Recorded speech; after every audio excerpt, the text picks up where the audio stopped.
자, 오늘은 이번 마지막 수업 시간입니다. 교재 13장, 여러분 교재로 387쪽, 우리나라 지역사회복지의 과제 부분부터 다시 수업을 시작하도록 하겠습니다. 먼저 첫 번째로, 지역 분권 정책에 따른 합리적인 지역사회복지 정책의 확립에 대해서 살펴보도록 하겠습니다. 21세기 사회에서 지방화는 사회 변화에 굉장히 큰 흐름이 되고 있고, 지방화의 추세에 따라서 지역 분권 정책이 추진되고 있습니다. 2005년도부터 지역 분권 정책의 일환으로 분권 교부세라는 제도가 도입되어서 과거에 국고 보조금으로 추진되어 왔던 사업들이 이제는 이 분권 교부세에 기초해서 지방 정부의 일반 재정에 의해서 추진되고 있습니다. 정부는 국고보조금 정비의 기본 방향으로 보충성의 원칙, 포괄적 지원 원칙, 성과지향적 자기 책임의 원칙을 제시하고 2005년도부터 대대적인 국고보조금 정비와 지방 이양 정책을 추진해 왔습니다. 이러한 국고보조금 정비와 지방 이양은 주로 사회복지 재정에 초점이 맞추어져 있고, 지역 분권 재정 정책으로 가장 영향을 받은 분야 중 하나가 바로 사회복지 서비스 영역입니다. 실제로 2005년 이전에는 국고보조금에 의해서 사회복지의 여러 가지 서비스들이 진행되었기 때문에 지역적 편차가 나타나는 일이 거의 없었습니다. 그런데 2005년도부터 이 지역으로 이 지역 분권 정책이 만들어지면서 지방 재정의 여건에 따라서 사회복지 서비스에 상당히 많은 지역별 편차가 실제로 나타났고, 또 현장에서 일하는 사회복지사들이 체감할 정도의 굉장히 큰 차이들을 볼 수 있습니다. 단편적인 예로 사회복지사의 보수 역시도 전국에 있는 모든 사회복지사의 보수가 같다면 참 좋을 텐데, 이 지방 이양 정책에 따라서 사회복지사들의 보수조차도 지역적 편차가 굉장히 심하게 차이가 있는 것을 보게 됩니다. 그래서 이 지방분권 정책은 분명히 민주화 시대에 굉장히 바람직한 정책의 하나이고 추세임에는 분명하지만, 이것이 사회복지 영역에 봤을 때는 일정 부분에 있어서는 조금 어려움을 초래한 부분도 실제로 있습니다. 우리가 이제 그 부분들을 좀 살펴보려고 합니다. 그래서 이런 정책의 변화가 공공 영역뿐만 아니라 민간 분야의 지역사회 복지에도 상당히 막대한 영향을 미치고 있습니다. 그렇지만 이 지역분권 재정정책의 이상적인 목표에도 불구하고 지방 정부의 복지정책 추진과 민간 사회복지시설, 또 민간의 기관의 운영적인 측면에서는 몇 가지 심각한 부작용과 문제점이 실제로 발생하고 있습니다. 첫 번째는 아까 제가 말씀드린 내용인데요.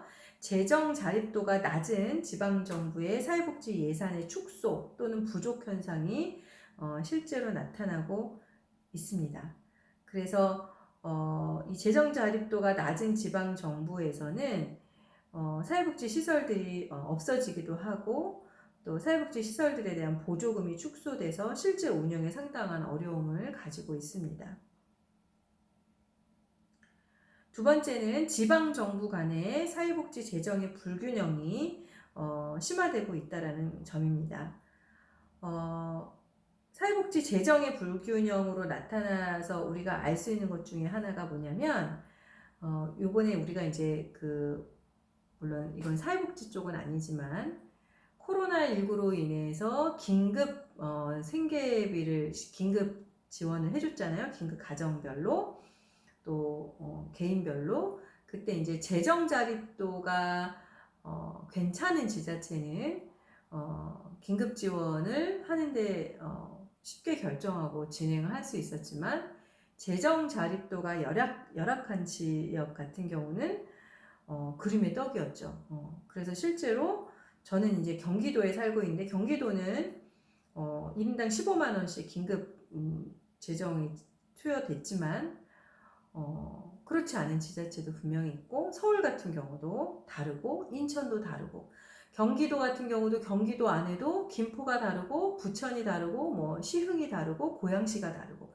이렇게 다 다르게 나타나는 것처럼 복지 재정의 불균형의 문제도 마찬가지로 똑같이 불균형이 나타나고 있다는 거예요. 그래서 예를 들어 종합사회복지관이다. 그러면 종합사회복지관에 지방정부로부터 재정 지원이 되는데 그 지방정부에서 지원이 되고 있는 재정의 수준이 예를 들면 서울과 경기도만 해도 굉장히 큰 차이가 있습니다. 그래서 서울의 그 사회복지 예산을 지방들이 쫓아가기에 굉장히 편차가 심해서 어려움이 있는 게 사실입니다. 세 번째, 민간 사회복지 시설 및 기관의 운영이 악화되고 있다는 측면이죠. 이게 이제 앞에서 말한 이런 지방 정부의 예산 축소, 또 재정의 불균형 이런 걸로 인한 결과 민간 사회복지 시설들이 정부의 재정 지원이나 예산이 축소됨에 따라서 자체적으로 살아남기 위한 여러 가지 예산들을 마련해야 되는데 그게 쉽지 않다는 거예요. 요즘처럼 이제 이 경제가 다 얼어붙는 상황이 되면 사실 사회복지 시설들도 큰 타격을 입습니다. 요즘 이제 뭐 소상공인이나 자영업자들이 코로나로 인해서 어려움을 겪고 있다라고 얘기하는데 그것이 소상공인이나 자영업자에게만 국한된 것이 아니라 민간 사회복지 시설에도 상당히 큰 어려움이 있어요. 왜냐하면 민간 사회복지시설은 지방정부나 혹은 중앙정부의 보조금만으로 운영되는 시설이 아니다 보니까 자체적으로 운영해야 되는 예를 들면 수익사업을 발생시켜서 클라이언트나 이용자로 하여금 비용을 받아서 운영해야 되는 여건이 있고요. 또 후원이라든지 자원봉사자들이 활동을 통해서 충당이 되어지는 부분들이 있어요. 그런데 지금처럼 코로나 바이러스로 인해서 사람들의 외부 활동이 제한이 되면 민간 사회복지시설의 자원봉사도 어떻게 되겠어요? 줄어들겠죠. 자원봉사자들이 활동을 하지 않는다라는 것은 결국은 사회복지사들이 자원봉사자들이 해야 하는 역할 혹은 해야 되는 그 몫을 사회복지사들이 직접 하거나 아니면 예산을 투여해서 할 수밖에 없는 그런 문제가 생겨요. 그런데 후원자도 줄어들어요. 경제가 어려우니까 후원자가 줄어들면 후원금 수입에 의해서 운영돼야 되는 프로그램이나 후원금 수입에 의해서 클라이언트에게 지원되는 여러 가지 결연 사업들이 있는데 이런 사업의 어려움이 당연히 초래될 수밖에 없죠. 그래서 이 재정 자립도 예산의 축소, 뭐 지방 정부의 복지 재정의 불균형 이런 것들 뿐만 아니라 사실은 이제 지금과 같이 코로나 상황에서도 이 기관 운영이 굉장히 여러 가지로 어려움이 있는 게 사실입니다. 근데 어찌됐든 이 지방화로 인한 이런 영향력이 부작용으로 나타나고 있다는 거예요. 그래서 지역분권 재정정책은 이런 문제점을 극복하고 기대하는 정책 목적을 달성할 수 있도록 합리적인 대안을 모색해야 됩니다. 바람직한 지역분권은 지방정부의 지역사회복지 정책과 또 민간사회복지기관이나 시설의 운영이 체계적으로 발전할 수 있도록 촉진되어야 하고 중앙과 지방, 또 지방과 지방, 또 공공과 민간 간에 합리적인 예산 조정과 균형자의 역할을 수행할 수 있도록 중앙정부의 책임과 기능에서 혁신이 요청되고 있습니다. 두 번째는 공공지역복지 전달 체계의 확립과 관계된 내용들을 살펴보겠습니다. 저출산 고령화에 따른 인구의 변화, 또 가족 구조의 변화, 그리고 최근에 이제 사회 양극화와 같은 이런 현상이 증가하게 되면서 신빈곤층의 복지 수요에 대응함과 더불어서 수요자 중심의 복지 서비스를 제공할 수 있는 그런 지역사회 중심의 복지 전달 체계의 필요성이 점점 더 증대되고 있습니다. 그러나 국민기초생활보장제도가 실시된 후에 사회복지 전담 공무원이 대폭 확대 배치는 되었지만 행정기구의 개편은 이루어지지 못해서 복지 행정의 일관성과 전문성이 여전히 미흡한 것이 실정입니다. 사회복지 사무소의 설치는 공공부문의 사회복지 행정 및 서비스 전달 체계 확립을 통해서 공공부조의 효율적인 집행과 지역사회 서비스의 확대, 또 질적 향상 이런 것을 도모하는 것으로 2004년부터 2006년까지 시범사업이 추진되었었죠. 그리고 이런 사회복지 사무소는 사회복지 전문 인력을 효율적으로 활용하고 또 복지 행정 업무 수행을 체계화하고 전문화하는 것을 가져오게 됐고, 또 수요자 위주의 복지 서비스를 제공하는 기대 효과를 가지게 됩니다. 또한 이것은 지방 분권에 따른 지역 단위의 지역사회복지 행정체계로의 성격을 강화하는 의의를 지닌다고 볼 수 있습니다. 그렇지만 2006년 7월 이후에 시군구 단위의 주민생활지원국이 설치돼서 사회복지 사무소의 기능을 대신하게 됐고, 또 2008년 이후에는 사회복지국 등으로 명칭이 변경되어서 현재는 행자부 소속, 행정자치부 소속의 지방행정으로 시행되고 있어서 독립적인 사회복지 전달 체계는 아직 완전하게 마련되어 있다고 볼 수 없습니다. 그래서 이런 독립된 사회복지청이라든지 사회복지 사무소의 설치는 지속적인 우리의 앞으로의 수건 사업으로 남아 있습니다. 그럼에도 불구하고 지역의 공공복지 전달 체계는 지역사회 보장 계획의 수립을 통해서 체계적인 사회 서비스의 제공의 주체로서 그 역할을 수행해야 하고, 또 지역사회 보장 협의체의 조직과 효과적인 운영을 통해서 공공복지기관과 민간사회복지기관 간의 연계 협력 체계의 어떤 중심축이 되어야 할 필요가 있을 것입니다. 세 번째는 지역사회 보장 계획의 수립과 발전에 대한 부분을 살펴보겠습니다. 공공지역복지 전달 체계의 핵심 기능 중에 하나는 지역사회복지 계획에서 지역사회 보장 계획으로 전환된 지역복지 정책의 수립과 시행에 달려 있습니다. 지역사회 보장 계획은 지역사회의 고유한 특성을 반영하고 또 지역 주민의 복지 욕구에 부응하는 정책을 개발해야 하며 복지 대상자의 욕구에 맞는 전문 서비스를 가능하게 하는 기초가 됩니다.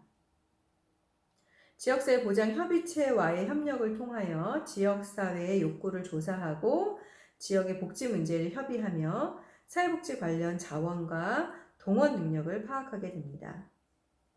지역사회 보장 계획의 수립은 결과로서의 의미뿐만이 아니라 그 계획의 수립 과정에서 관련된 주체들의 상황에 대한 인식과 대응 방안을 협의하는 것, 그리고 의사결정 과정에서의 참여라고 하는 점에서 그 의미를 지닌다고 볼 수 있습니다.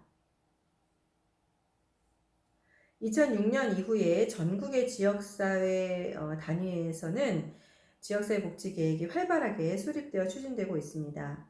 따라서 지역사회 수준의 욕구에 부응하는 지역사회 보장 계획을 수립하는 과정과 그 결과로서 만들어지는 지역사회 보장 계획은 지역사회 복지 실천을 향상하는 데 크게 기여할 것으로 전망이 됩니다.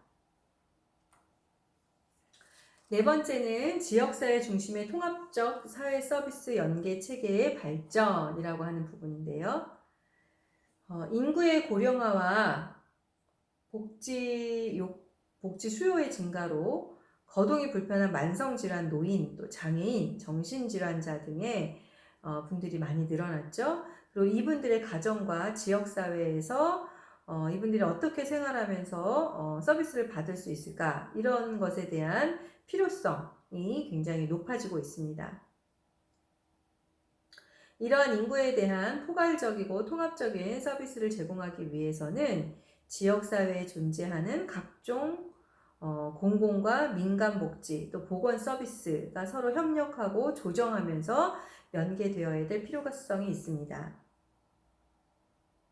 사회 서비스의 연계는 전달 체계의 개선이라는 거시적인 효율성의 차원과 또 통합적 사회 서비스 제공 방식의 개발이라고 하는 미시적인 그런 전문성의 차원이라고 하는 두 가지 목표를 가지고 있습니다. 먼저 전달 체계의 개선은 공공부조, 또 보건과 의료, 사회 서비스 분야의 개별 조직이 협력과 조정을 통해서 통합적인 서비스를 제공할 수 있도록 조직 간 혹은 사업 및 프로그램 간 또 인력 간의 어떤 연계 체계를 형성하고 이를 강화하는 것을 말합니다. 또한 통합적인 사회 서비스의 제공은 수요자 중심의 구체적인 서비스 제공 방식을 개발하는 것이 될 수 있습니다. 통합적 사회 서비스 연계 체계를 발전시키기 위해서는 또 몇 가지 과제가 좀 수행되어야 될 필요성이 있습니다. 그 첫 번째는 지역사회복지 연계망, 우리가 이제 흔히 네트워크라고 하는데요. 이 네트워크가 구축되어야 한다는 점입니다. 공공지역복지 전달 체계와 함께 운영되고 있는 지역사회 보장협의체, 이 지역사회 보장협의체는 이런 지역사회복지 연계망 네트워크 구축의 일환으로 보여집니다.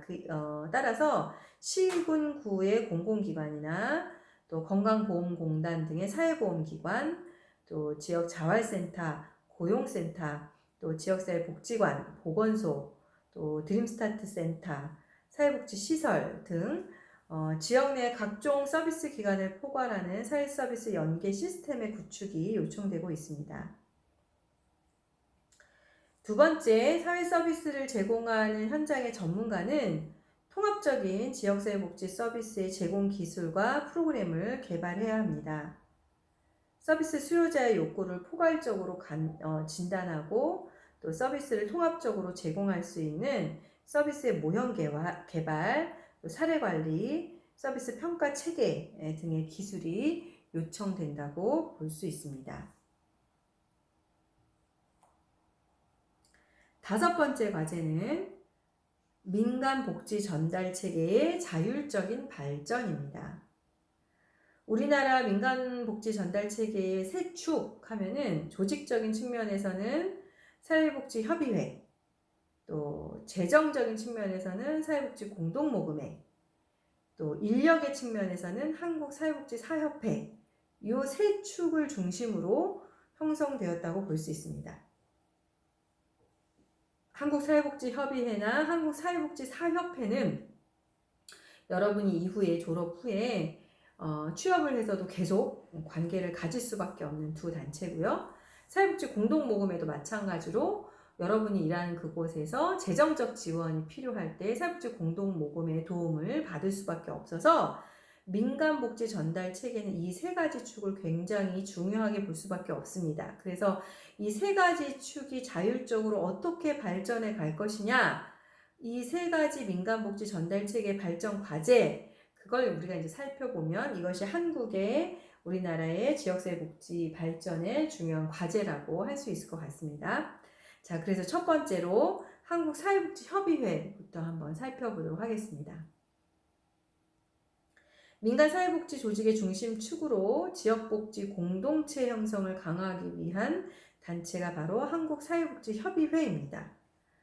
한국사회복지협의회에 대한 내용 우리가 앞에서 분명히 배웠습니다. 이 한국사회복지협의회의 현안 과제는 독립적인 민간사회복지 조직의 최상위 협의체로서의 정체성, 그리고 그 위상, 이런 것들을 제고하는 일이라고 볼 수 있습니다. 이를 위해서는 우선 재정의 독립성을 확보해야 됩니다. 회원기관 단체에 대한 리더십 향상과 함께 중앙정부 또는 지방정부 조직과 대등한 위치에서의 정책 수행을 견제하고 협력할 수 있는 전제 조건이 마련되어야 할 것입니다. 그리고 협의회가 민간 조직의 협의체로서의 어떤 위상을 강화하기 위해서는 자율성, 전문성, 통합성, 책임성의 원칙에 기초해서 회원 조직, 또 업무의 기능, 사무국 조직, 이런 것들을 강화해야 할 것입니다.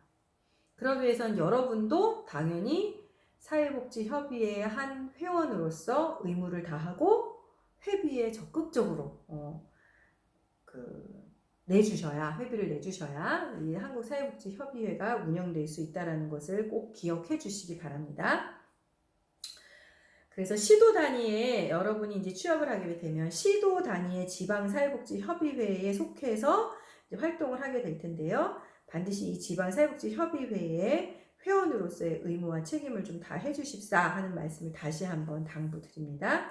이 지방사회복지협의회는 1998년에 개정된 사회복지사업법에 의해서 독립된 법인단체가 되므로 그 기능이 더 강화되게 되었습니다.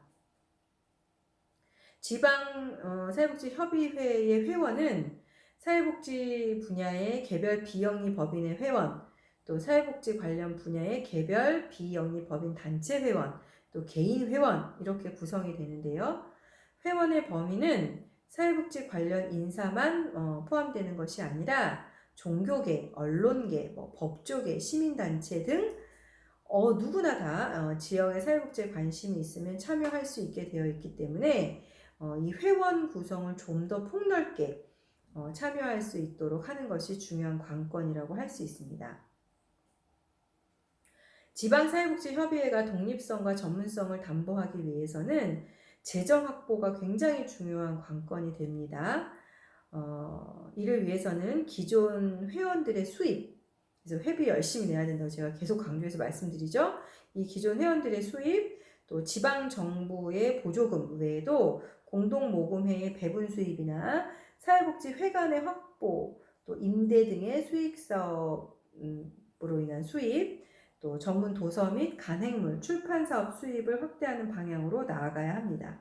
근데 사실 이 사회복지협의회를 통한 수익사업을 발생하는 것은 굉장히 어려운 일이에요. 쉽지 않아요. 그러나 어쨌든 나아가야 될 방향은 그렇다라는 거고요. 또한 이제 회원 기관과 시설에 대한 서비스를 확대하기 위하여 정책 기능이나 협의 조정 기능을 강화해 나가야 할 것입니다. 사회복지협의회가 민간 사회복지계 중심 축으로서 위상을 확립하기 위해서는 재정의 독립성과 함께 회원 가입 비율과 참여를 확대해 나가야 하는데, 이를 위해서는 회원 시설과 기관에 실질적으로 기여하는 정책 수립과 건의 활동, 또 정보 제공, 또 종사자의 복지 향상 등을 위한 구체적인 성과가 필요하다고 할 수 있습니다. 그리고 2003년에 개정된 사회복지사업법에 의하여 지역사회복지협의체가 구성이 됐고, 2015년 7월부터 시행된 사회보장급여 이용, 제공 및 수급권자 발굴에 관한 법률, 이것에 따라서 시군구의 지역사회복지협의체가 지역사회보장협의체로 바꿔서 운영되고 있습니다. 이거 앞에서 다 배웠죠? 이에 따라서 지역사회 내에서 공공부문과 민간부문의 역할 분담과 조정이 요청되고 있고, 관련 법률의 규정에 따라 지역사회 보장협의체는 관할 지역의 사회복지에 관한 중요 사항과 시군구의 지역사회 보장 계획을 심의 또는 건의하고, 사회복지가 필요한 사람에 대한 보호계획 수립 시에 복지 욕구의 평가나 사회복지 서비스를 제공하는 데 참여할 수 있습니다. 한편 사회복지협의회는 시군구에 있는 사회복지협의회 조직과 활성화가 요청이 되고 있고, 지역사회 보장협의체와 어떤 관계와 역할을 수행하느냐, 이것이 이제 사회복지협의회의 기능과 역할의 발전에 굉장히 중요한 관건이 될 것으로 보여집니다. 그래서 사회복지협의회는 광역시와 시군구 단위의 지역사회 보장 계획의 수립에 적극적으로 참여하면서 조정자 역할을 수행해야 하고, 또 전문성의 확보와 정책 수립 기능이 대폭 강화될 수 있도록 노력해야 할 것입니다. 그 다음에 사회복지 공동모금회가 있는데요. 사회복지 공동모금회의 기능은 민간 자원의 동원을 통해서 사회복지의 향상에 기여하는 것이라고 할 수 있죠. 특히 일반 시민들을 대상으로 한 모금 활동에서 나눔 문화와 공동체 의식의 개발은 모금의 성공에 있어서 굉장히 중요한 필수적인 사항입니다. 사회복지에 대한 시민의 참여와 공동체 의식이 취약한 우리나라의 경우에 공동모금회의 역할은 시민 참여 의식의 개발을 위해서 매우 중요합니다. 한편 사회복지계 내의 공동체 형성이 민간 사회복지계의 활성화를 위해서 필요하고, 사회복지계의 자율적인 참여에 의한 공동모금 활동도 요청된다고 할 수 있습니다. 그 다음 세 번째가 한국사회복지사협회인데요. 여러분이 이제 졸업하면서 사회복지사 자격증을 받으려면 이 한국사회복지사협회의 회원으로서의 의무와 책임도 다 하셔야지만 가능한 일입니다. 자, 한국사회복지사협회는 사단법인으로 사회복지사업법이 규정한 법정단체가 됨으로써 그 위상이 높아지고 회원의 가입 비율도 증가했습니다. 사회복지사협회의 활동을 더욱 활성화하기 위해서는 현재 수행하고 있는 국가 위임 사무인 사회복지사 자격증의 발급과 함께 사회복지사의 권익과 사회복지 실천의 전문 기술 향상을 위한 다양한 사업의 추진이 요청됩니다. 사회복지사의 자질 향상을 위한 교육 훈련, 또 사회복지 현장 실습 인증 제도 도입과 이를 수행하기 위한 심사, 평가 이런 것들이 이루어져야 되고, 회원의 자질 향상을 위한 다양한 세미나, 또 정보 제공, 또 회원 권익 옹호 활동 등의 회원을 위한 다양한 서비스도 강화해 나가야 할 것이라고 보여집니다. 그 다음 6번째 과제는 효과적인 민간 복지의 자원을 동원할 수 있느냐 하는 부분입니다. 지역사회 복지가 균형 있는 발전을 하기 위해서는 공공복지 전달 체계의 발전과 함께 민간 사회복지가 동시에 성장할 수 있는 기반이 마련되는 것이 굉장히 중요합니다. 민간복지가 갖는 자율성과 전문성을 강화하기 위해서는 무엇보다도 안정된 민간복지 재원의 확보가 필요합니다. 이를 위해서는 지역사회에서 시민사회 구성원들의 참여와 효과적인 자원 동원이 이루어져야 하고요. 우리나라의 GDP 대비 기부금의 그 비중은 1%도 안 돼요. 그리고 민간복지 자원은 상당한 규모로 확대 개발될 수 있는 잠재적인 가능성이 열려있긴 하나, 어찌됐든 너무나 기부금의 비중이 낮기 때문에 이걸 어떻게 끌어올릴 것이냐, 이게 굉장히 중요한 우리의 과제가 되겠죠. 개인 기부의 비율도 65% 수준으로 선진국가에 비해서 굉장히 낮은 수준입니다. 나눔 문화의 확산과 생활화가 이루어질 수 있도록 국민의식 개선과 제도적 지원이 절실하다고 할 수 있습니다. 따라서 생활 속의 나눔 교육의 확대와 나눔 문화의 저변 확산, 또 기업의 사회공헌 활성, 또 나눔에 대한 제도적인 기반 구축 등의 민간복지 자원을 육성해서 민간복지의 지속적인 성장 기반을 확충하는 것이 앞으로 21세기 지역사회복지가 당면하고 있는 굉장히 주요한 과제라고 할 수 있을 것 같습니다. 자, 여기까지 해서 우리가 교재를 다 이제 공부했습니다. 굉장히 많은 양을 여러분 얼굴도 보지 못한 채 제가 혼자 열심히 떠들고 여러분도 제 얼굴도 보지 못한 채 귀로만 공부를 하게 돼서 참 서로 안타깝죠. 그쵸? 그래도 어쨌든 책을 다 한 권을 다 공부했는데 저도 참 걱정이 많아요. 여러분이 저를 얼굴을 대면하고 공부하는 것과 이렇게 혼자서 듣기만 하면서 공부하는 것은 분명히 학습적인 효과에 있어서 분명히 약간 미흡하고 어려움이 분명히 있었을 거라고 예상합니다. 그래도 어떡하겠어요. 우리가 이 상황에 적응해야 되잖아요. 그쵸? 그래서 여러분이 조금 지역사회복지론 뿐만 아니라 이번 학기에 비대면 수업을 통해서 학습한 것들이 많이 부족할 텐데 자꾸 반복 학습을 하는 수밖에 없어요. 자꾸 반복 학습하고 열심히 책을 읽고, 또 특별히 이제 여러분이 이번 방학 때 실습을 나가면 실습을 한 것과 실습을 하지 않은 것에서는 굉장히 큰 차이를 느끼시게 될 거예요. 왜냐하면 실습을 일단 하시면 사회복지 기관에 대한 그림이 머릿속에 딱 이제 그려지기 때문에 이제는 전공 과목 수업을 들어도 이해가 잘 될 거고 머릿속에 쏙쏙쏙 잘 박힐 거예요. 그래서 이번 실습을 통해서 여러분이 한 번 더 성장할 수 있기를 바라고요. 우리가 비대면 수업이 빨리 끝나고 대면 수업을 할 거를 기대했기 때문에 제가 수업과 관계돼서 또 여러분이 걱정하고 궁금해하고 이런 것들을 충분히 설명드리지 못한 부분이 있는 것 같아서 저한테 개별적으로 또 연락 오는 친구들도 있고, 그래서 제가 오늘 이제 수업을 마치면서 몇 가지 좀 주의사항이나 전달사항을 좀 전달해 드리려고 합니다. 우선 요 수업 끝나고 나면 그 다음에 13강도 마찬가지로 제가 퀴즈를 낼 거예요. 퀴즈에 꼭 다 응시하셔야 되고, 퀴즈는 시간 제한이 있기 때문에 여러분이 마냥 세월로 책을 넘겨가면서 답을 찾으시려고 하면 그냥 나는 한 문제도 풀지 않았는데 제출된 걸로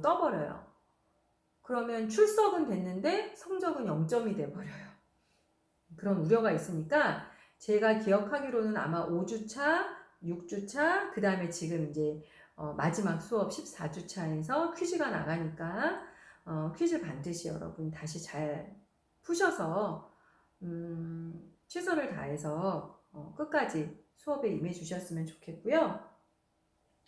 이런 친구들이 있더라고요. 퀴즈를 못 풀었는데 다시 할 수 없나요? 그렇게 물어본 친구들이 있었어요. 제가 퀴즈를 못 푼 친구들은 재응시 기간이라고 해서 줬었는데도 아마 못 풀었던 것 같아요. 근데 그걸 제가 다시 시간을 드릴 수는 없고요. 다만 여러분이 퀴즈를 아예 정해진 시간에 아예 응시하지 않으면 미응시로 뜨게 되고, 미응시는 그 시간을 결석한 걸로 떠요. 여러분도 알다시피 제가 항상 수업을 2번 나눠서 이렇게 녹화해서 올리잖아요. 왜냐하면 우리가 오프라인 수업이 2시간짜리이기 때문에 1시간 1시간 나눈 거예요. 그러니까 지금 제가 여러분하고 설명하고 있는 이 수업도 1시간이고 그 다음에 퀴즈도 1시간인 거예요. 그래서 만약 퀴즈를 하지 못했다 그러면 마지막 시간에 출석을 못한 걸로 체크가 돼요. 그러니까 출석에 영향이 있겠죠? 근데 아까 말한 것처럼 그냥 틀어는 놨어. 퀴즈도 틀어는 놨어. 근데 풀지는 못했거나 풀기는 했는데 빵점이야. 그런 경우는 출석은 돼요. 출석은 한 걸로 체크가 됩니다. 다만 퀴즈 점수가 낮게 나오겠죠. 그러면 교수님 퀴즈 점수 반영을 어떻게 하시나요? 퀴즈가 3번 풀었어요. 5주차, 6주차, 그리고 지금 마지막 14주차. 3번 푼 것에 대해서 제가 뭐 만점을 받아야지만 좋은 성적을 주겠다. 그건 아니고요. 그건 아니에요. 제가 수업 태도를 여러분을 본 적이 없잖아요. 그쵸? 그래서 수업 태도나 발표와 관계된 배점이 제 강의 계획서에 보면 있어요. 그 배점을 이 퀴즈에 반영하려고 해요. 그래서 퀴즈 문제를 몇 문제 풀었느냐, 그거 퀴즈 문제 맞힌 개수가 거기에 좀 반영이 될 거예요. 그 정도라고 여러분이 이제 이해해 주시면 좋겠고요. 그 다음에 과제는 제가 2번을 내드렸어요. 지난 5월 1일 날 근로자의 날 수업을 못한 것에 대한 과제. 그것을 제출 5월 말까지 하라고 했죠. 5월 말까지 아마 다 하셨다고 저는 믿어요. 근데 만약에 그날 과제를 안 내서 결석 체크가 되어 있는 친구들, 과제를 안 내면 결석 체크가 되어 있을 거예요. 그런 친구들은 결석이에요. 그건 어쩔 수 없어요. 그쵸? 그날은 결석을 한 걸로 그렇게 할 거고요. 요 마찬가지로 요것도 과제를 안 낸 거는 수업 태도 점수에 제가 반영하면서 동시에 과제 점수라는 게 또 있었어요. 아시다시피. 그죠? 그리고 과제도 제 시간에 냈느냐, 늦게 냈느냐. 제가 볼 거예요.